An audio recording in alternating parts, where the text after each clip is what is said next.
The Volanthi homeworld of Seraph Prime had been burning for 17 days straight, and there was no end in sight. The sky that was once blue and peaceful had turned black with smoke and ash from the countless fires that raged across every continent. Buildings that had stood for thousands of years were now nothing but rubble, and the streets were filled with the bodies of those who could not escape in time. High Priestess Nyla stood in the central communication tower with her four thin arms, shaking as she reached for the ancient beacon. Her people had sworn never to use this device because it was a relic from a time when species actually helped each other. That time had ended long ago when the Krath Dominion taught everyone in the galaxy that helping others meant death.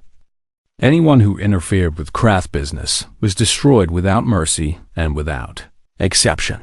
But Nyla had no choice left because her people were dying and there was nothing else she could do. She activated the beacon and spoke into it with tears running down her face.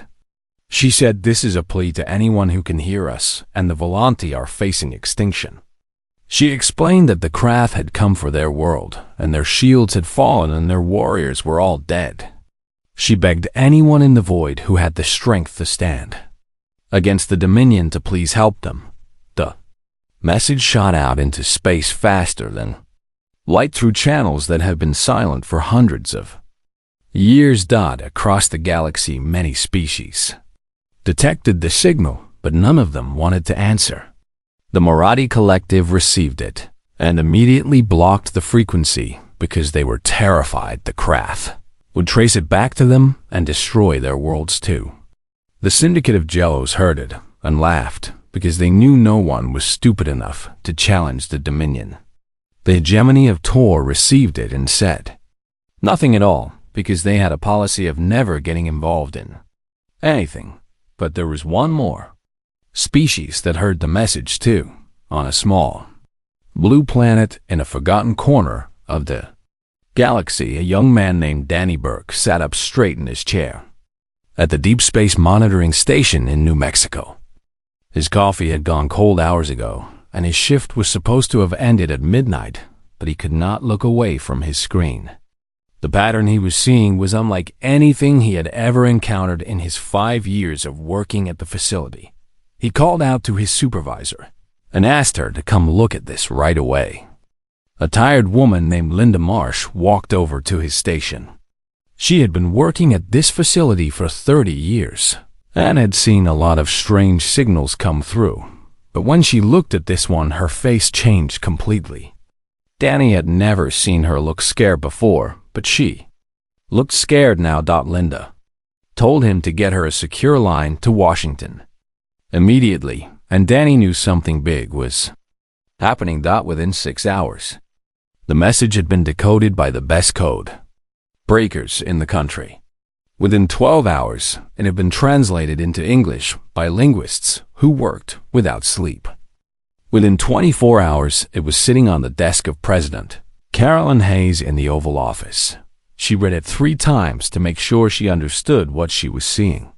Then she looked up at all the generals and advisors who had gathered in the room and told them that an alien civilization was asking humanity for help. General Marcus Bell was a tough old soldier with gray hair and sharp eyes that had seen many battles. He leaned forward and told the president with all due respect that they did not even know where this signal came from. He said they did not know who these Volanthi were, and they certainly did not know anything about this Krath Dominion except what the message said about them. Caroline looked at him and said what the message told them was that there was an empire out there conquering worlds, and that everyone else was too afraid to do anything about it. The room went very quiet after she said that.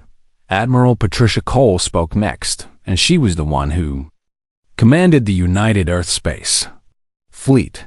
Her ships had never seen real combat, but her crews had trained their whole lives for exactly this kind of situation. She told the president that they had been preparing for something like this for 50 years, ever since the first probes confirmed that intelligent life existed beyond their solar system. She said they had ships and they had weapons, and the only question was whether they had the courage to use them. Carolyn stood up and walked to the window to look outside. There were already protesters gathered on the lawn because news of the signal had leaked to the press. Some of them held signs demanding that humanity stay out of alien business. Others held signs demanding that they answer the call for help. She asked the Admiral how long it would take to reach the Volanthi homeworld. Patricia told her the signal came from about 400 light-years away, and with their fastest ships, using the experimental jump drives, they could be there in 3 weeks. Caroline repeated the words 3 weeks to herself, and then asked how long the signal had been traveling through space to reach them. Patricia said, based on their calculations, the message was sent about 2 weeks ago, which meant the Volanthi had already been suffering for over a month. The president turned back to face everyone in the room, and her face showed that she had already made her decision. She told them to prepare the fleet because humanity was going to war. The news spread across Earth within hours, and reactions were mixed everywhere. Some people were terrified because they did not want to fight aliens that had been conquering the galaxy for thousands of years. Others were excited because they had always believed humanity was meant for something greater than just living on one small planet. In military bases around the world, soldiers began preparing for deployment. In shipyards orbiting Earth and Mars, engineers worked around the clock to make sure every vessel was ready. In laboratories, scientists made final adjustments to weapon systems that had never been tested in actual combat. Danny Burke watched all of this happening on the news from his small apartment, and he could not believe that a signal he had discovered was about to change the entire history of the human race. He wondered if the Volanthi were still alive, and if they had any idea that help was coming. Far away on Sereth Prime, the fires continued to burn, and Nyla continued to pray. She did not really believe anyone would answer her call, but she had to hope. Hope was all she had left. She had no way of knowing that the deadliest beings in the galaxy had heard her cry, and they were coming. The Krath had ruled the Andar sector for 9,000 years, and in all that time no one had ever dared to challenge them. Their empire stretched across hundreds of star systems, and their fleets darkened the skies of any world that refused to submit to their rule. They were the undisputed masters of their corner of the galaxy. But the Krath had not always been conquerors and destroyers. Once in an age so distant that even their own historians argued about whether it was real, the Krath had been peaceful builders and dreamers. They had constructed great libraries filled with knowledge and established colonies where different species lived together in harmony. They had wanted nothing more than to learn and to understand the universe around them. Then they had encountered humanity. For the first time, this was not humanity as it existed now, with all their people living on one planet and a few small colonies. The Krath had met humanity's ancestors long ago, during a time called the First Expansion, when human generation ships had spread through the galaxy, like seeds carried by the wind. Those early humans had been desperate survivors fleeing the dying Earth, and they were willing to do absolutely anything to stay alive. The Krath had offered those humans friendship and a place to live in peace. The humans had responded by taking their worlds by force. It took the Krath 300 years to rebuild after humanity was finally driven away. During that terrible time, something changed deep inside them as a species. The gentle scholars they had once been transformed into ruthless warriors. The peaceful explorers became merciless conquerors. They swore a sacred oath that no species would ever threaten them again. They rose from the ashes and crushed every neighbor around them. They built the Dominion. Over thousands of years, the memory of why they had become what they were slowly faded from their minds. The Krath forgot the fear that had driven them to become monsters. They forgot that they had once been terrified of a species called humans. They forgot that those strange two-legged creatures had ever existed at all. Until now. Supreme Commander Varric stood on the bridge of his flagship, the Eternal Vengeance, watching Serath Prime burn beneath him. His black armored shell gleamed under the harsh bridge lights, and his 4 eyes reflected the flames that were consuming the Volante cities below. He felt satisfaction at seeing another world brought to its knees. His tactical officer reported that all resistance had ended, and the planet was now theirs. Varric corrected him and said the planet was not theirs but ash. He said that was the fate of all who defied the Dominion. He was turning to leave the bridge when a Vantage communication officer suddenly went rigid at her station. She reported that they were detecting unidentified vessels entering the system, and there were 47 of them. She said they did not match any known ship design in their entire database. Varric stopped walking because unknown vessels were extremely rare.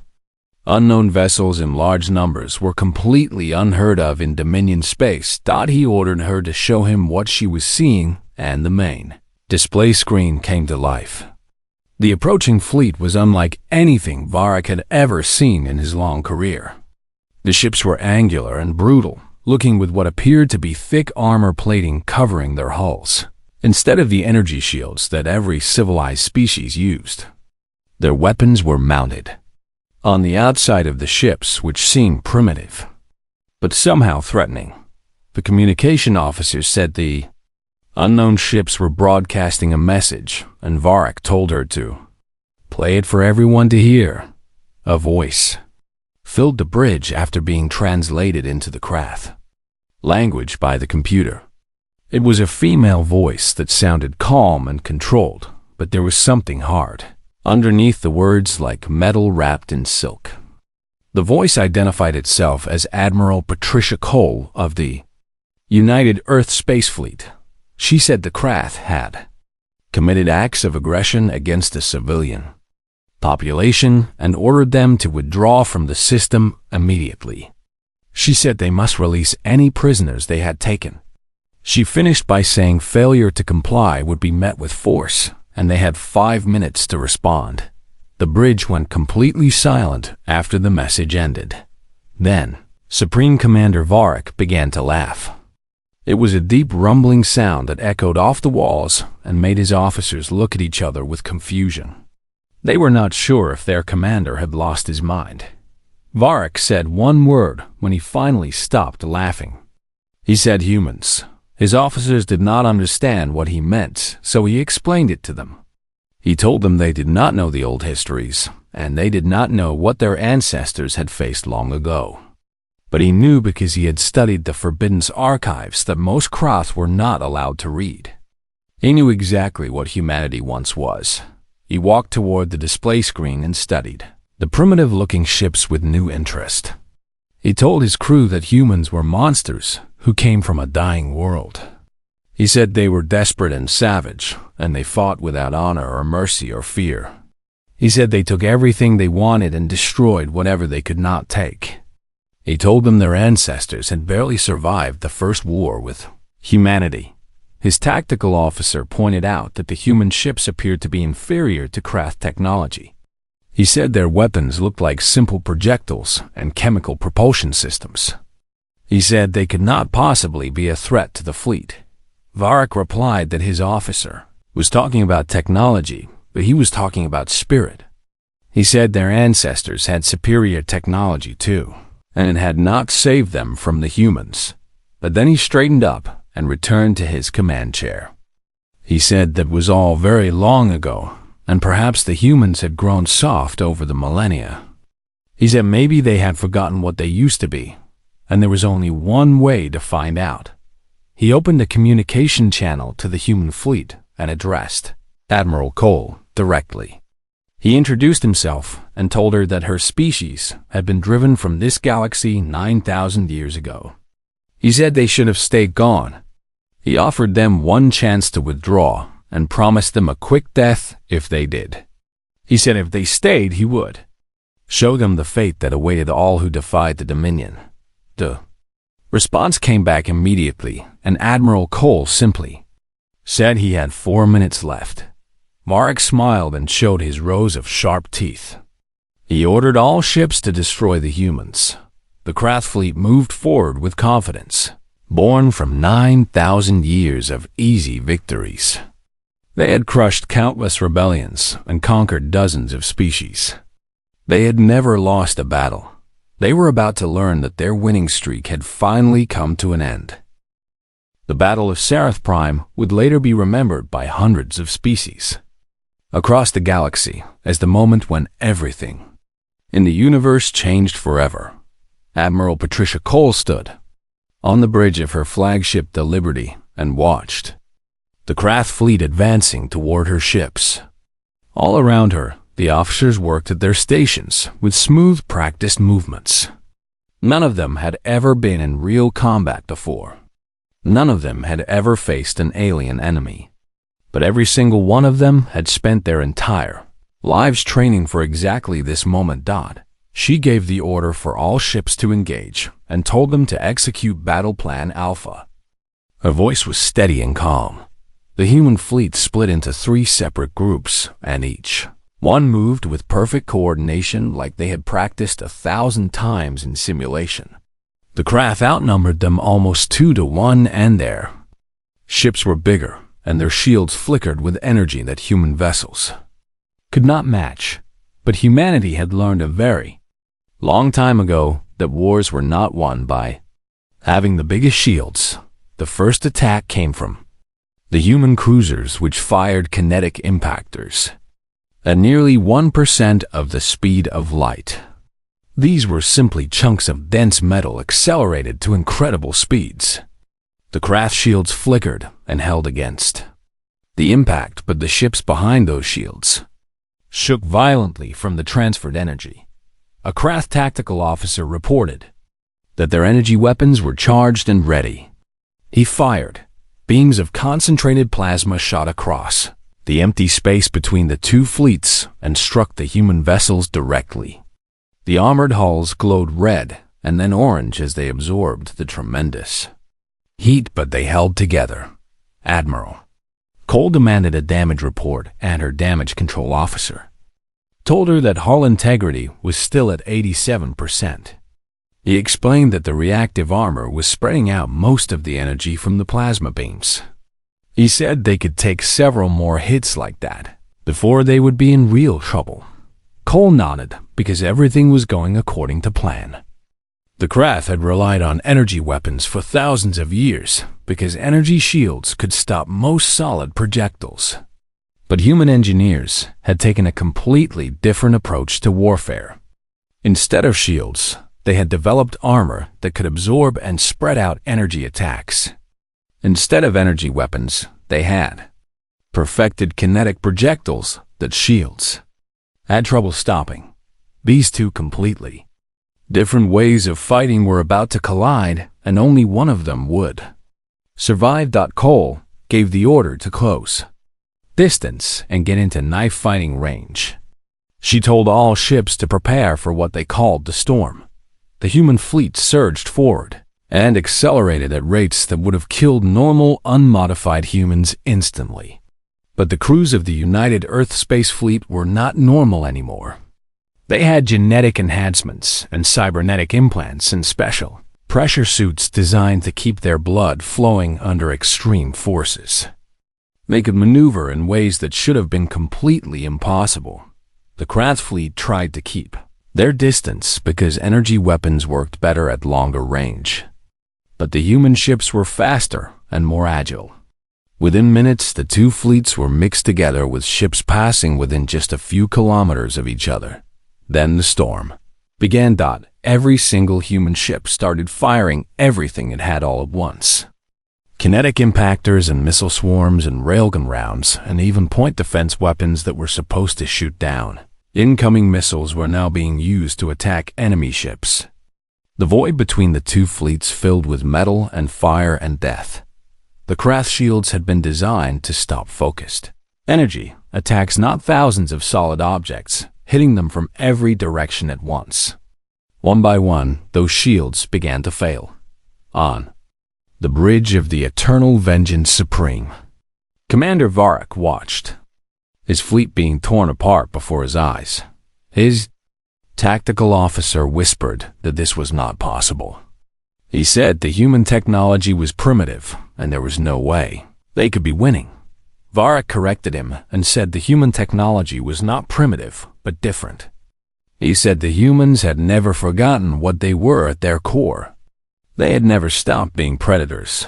A kinetic round struck the flagship and tore through the weakened shields. It punched a hole through 3 decks, and the entire ship shook violently as alarms started screaming. The tactical officer begged Varric to order a retreat. He said the fleet was lost, and they needed to escape while they still could.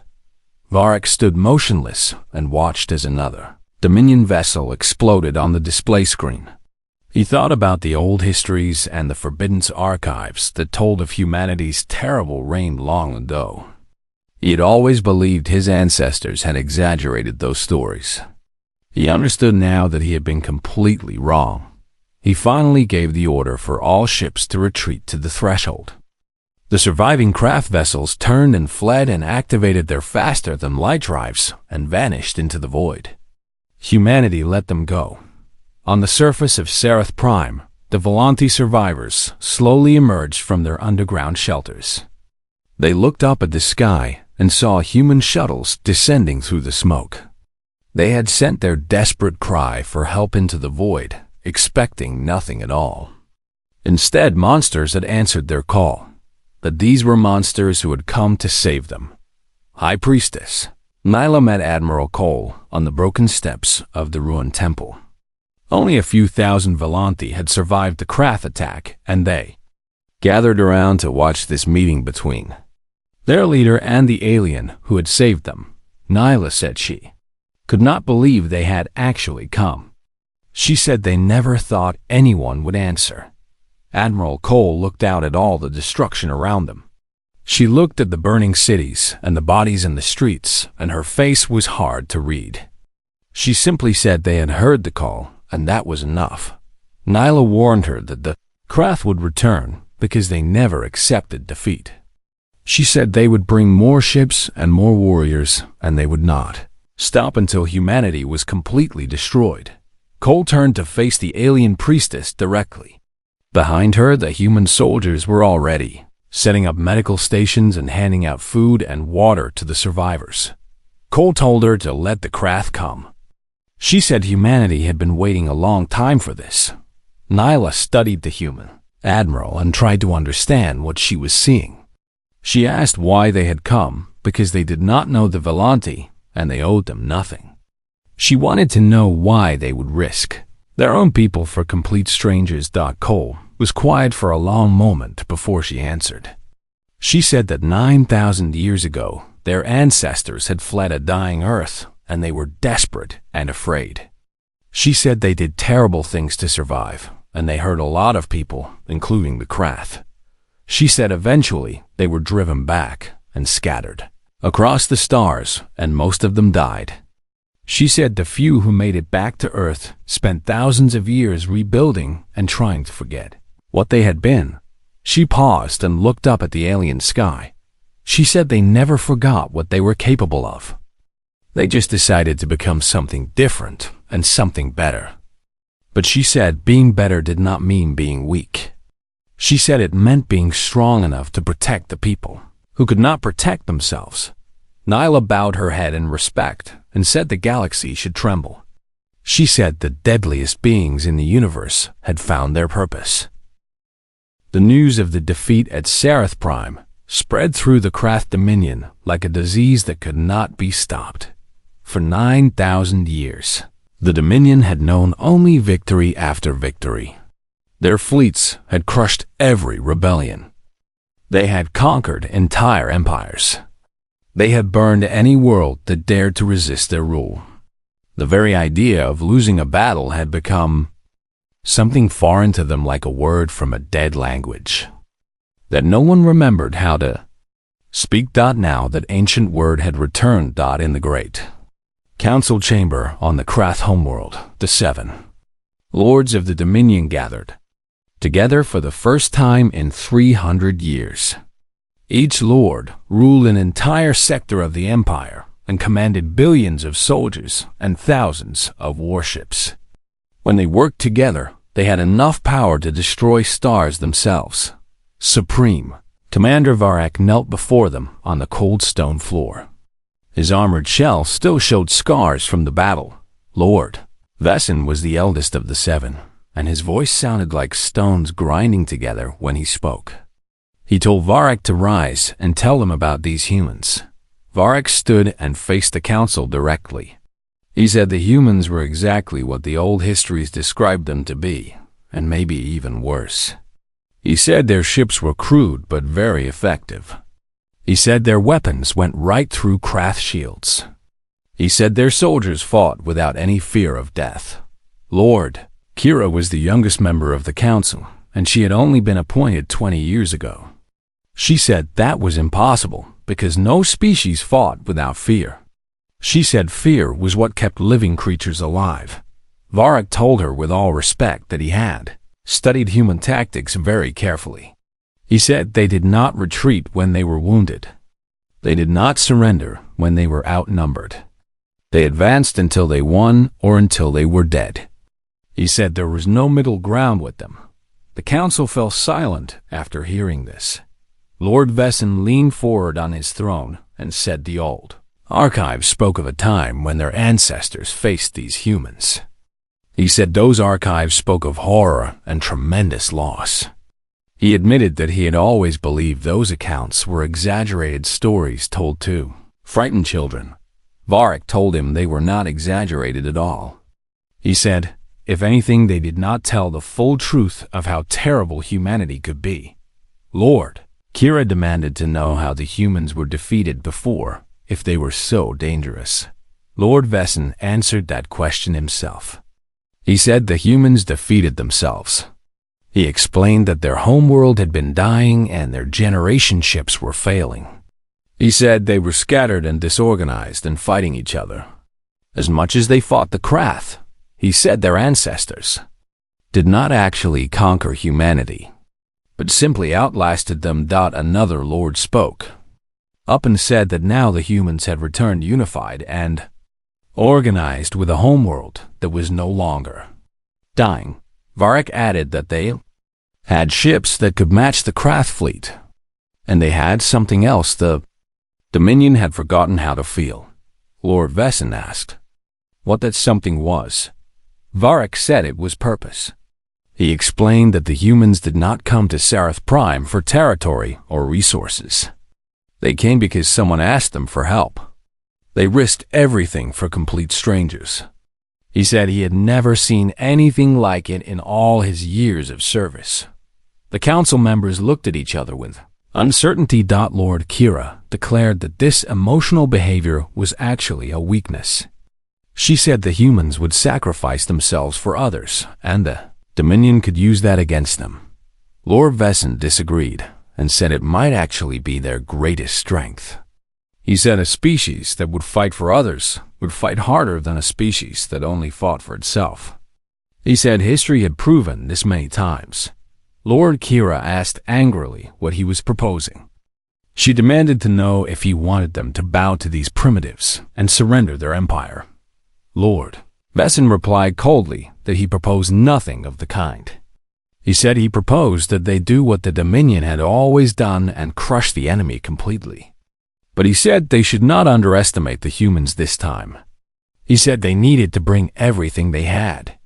Every ship, every soldier, every weapon. He said they should not stop until Earth was ash and humanity was just a memory.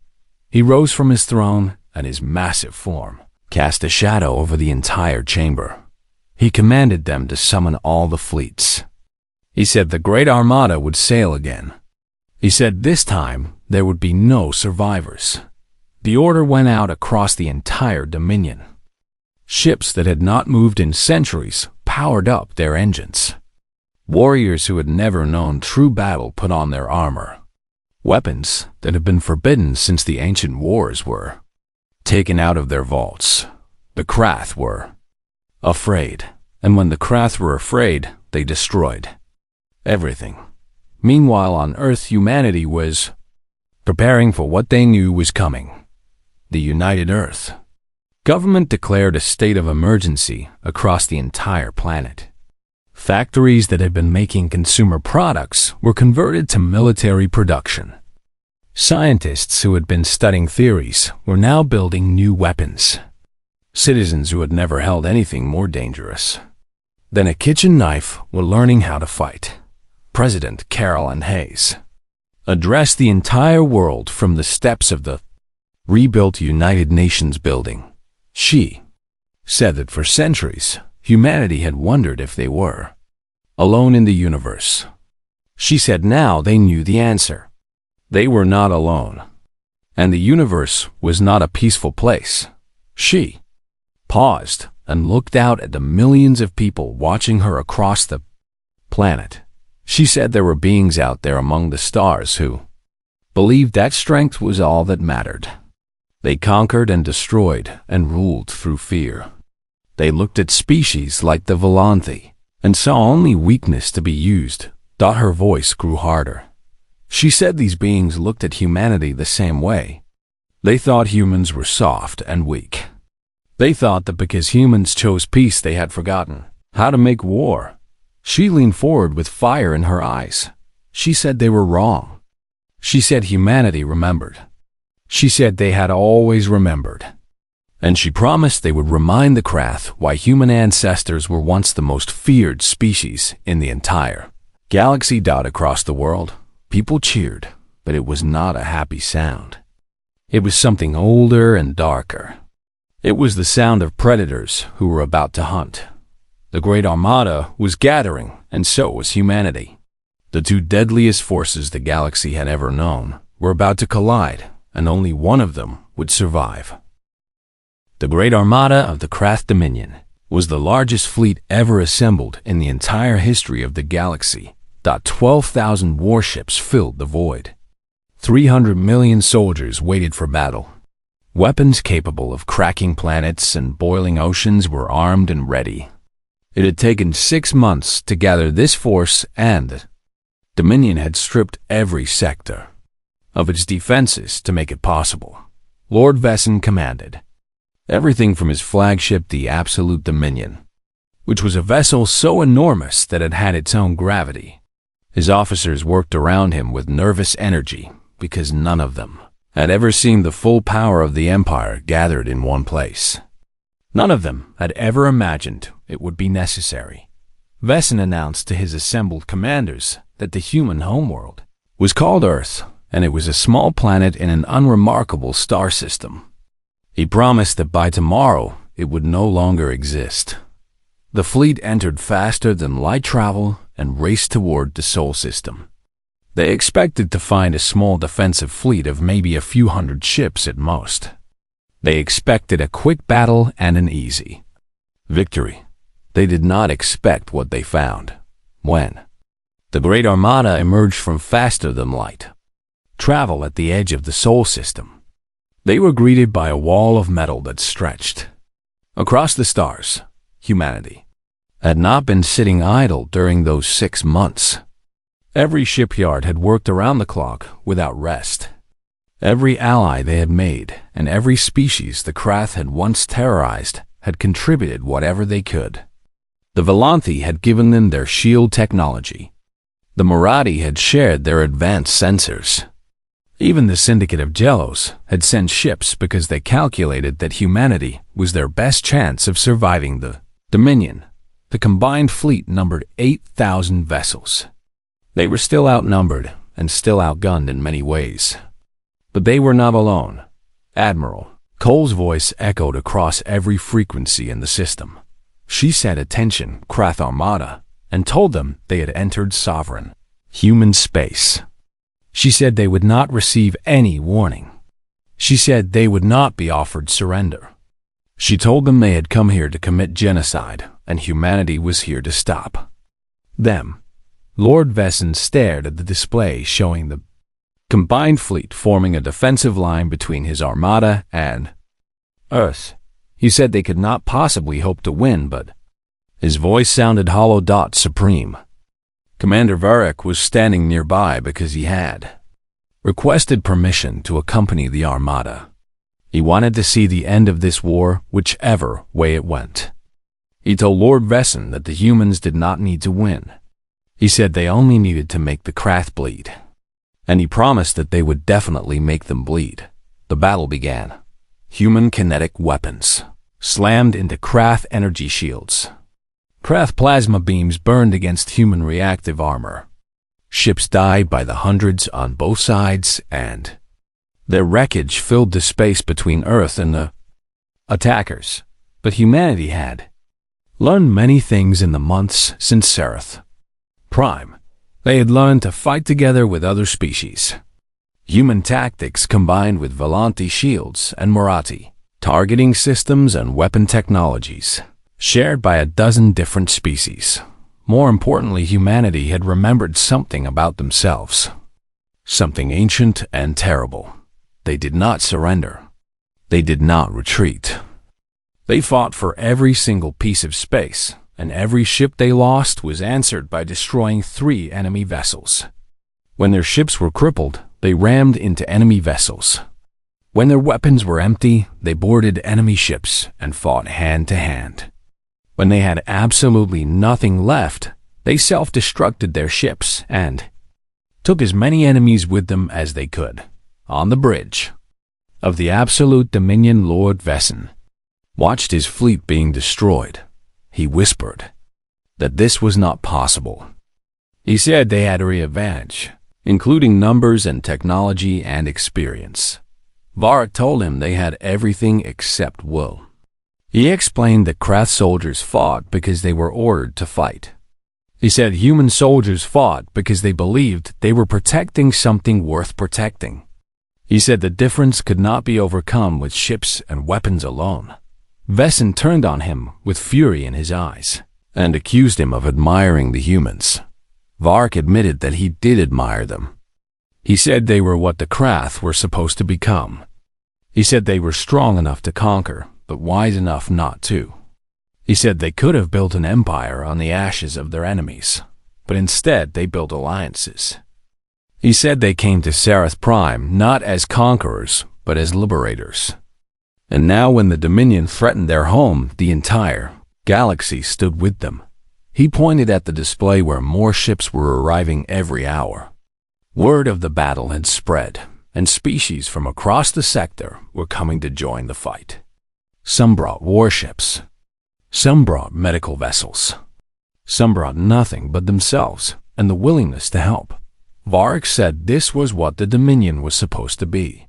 He said this was what they lost 9,000 years ago when humanity hurt them and they responded with hatred instead of understanding. The battle raged for 3 days without pause.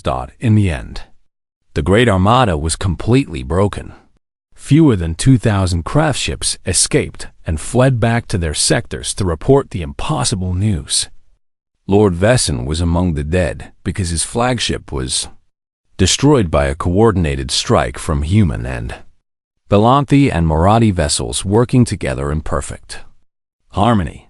Supreme Commander Varric was captured alive, and he did not resist. On Earth, the celebrations were quiet because too many people had died for anyone to feel joy. But there was hope. For the first time in galactic history, the Krath Dominion had been defeated in open battle, and they had been defeated by an alliance that had no reason to exist, except a shared belief that the strong should protect the weak. Admiral Cole visited Varric in his cell 3 days after the battle ended. He told her the Dominion would fall. He said without the Armada and without the fear that held the Empire together, the conquered species would revolt. He predicted that within 10 years, there would be nothing left of the Dominion. Cole said they knew that already. She said they were receiving requests for help from dozens of worlds. Varric nodded slowly and asked if humanity would help them. Cole simply said that was what they did. Varric studied her for a Long moment, and then told her she knew what humanity was becoming. He said they were becoming the empire the Krath should have been. He said humanity would protect the weak species and guide them and eventually lead them. He said by trying to destroy humanity, the Dominion had created something far greater. Cole shook her head and said they were not an empire. She said they were not trying to rule anyone. Varric agreed that was true for now. But he said power had a way of changing things. He asked whether humanity would remember what they were when that power became overwhelming. Cole stood to leave, but stopped at the door. She said they would remember. She said they always remembered. She said that was the difference between humanity and the Krath. 1 year after the battle, a new organization called the Galactic Cooperation Council was established. Its headquarters were built on the rebuilt surface of Sarath Prime. Hundreds of species sent representatives. Not all of them trusted each other, but they had all learned something important. The galaxy was no longer alone in its darkness. President Hayes gave the first speech as chair of the council. She said humanity did not ask to be the deadliest beings in the galaxy. She said they did not want that title. But she said they accepted it because being the deadliest meant having the greatest responsibility. It meant using strength to protect instead of conquer. It meant liberating instead of dominating. It meant building instead of destroying. She looked out at the assembled delegates from hundreds of species gathered in one place for the first time in history. She said the Volanthi had cried for help and humanity answered. She promised that from this day forward, no cry would go unanswered. No species would stand alone. The galaxy was watching, and humanity would not disappoint them. Far away, other species were watching from the shadows. They had been hidden for thousands of years, waiting to see what would emerge as the dominant force. They had seen empires rise and fall. They had never seen anything like this. A species that had once been monsters choosing to be protectors. A species with power to conquer everything choosing to conquer nothing. A species that answered cries for help simply because it was right. The galaxy's deadliest beings had found their purpose, and they were just getting started.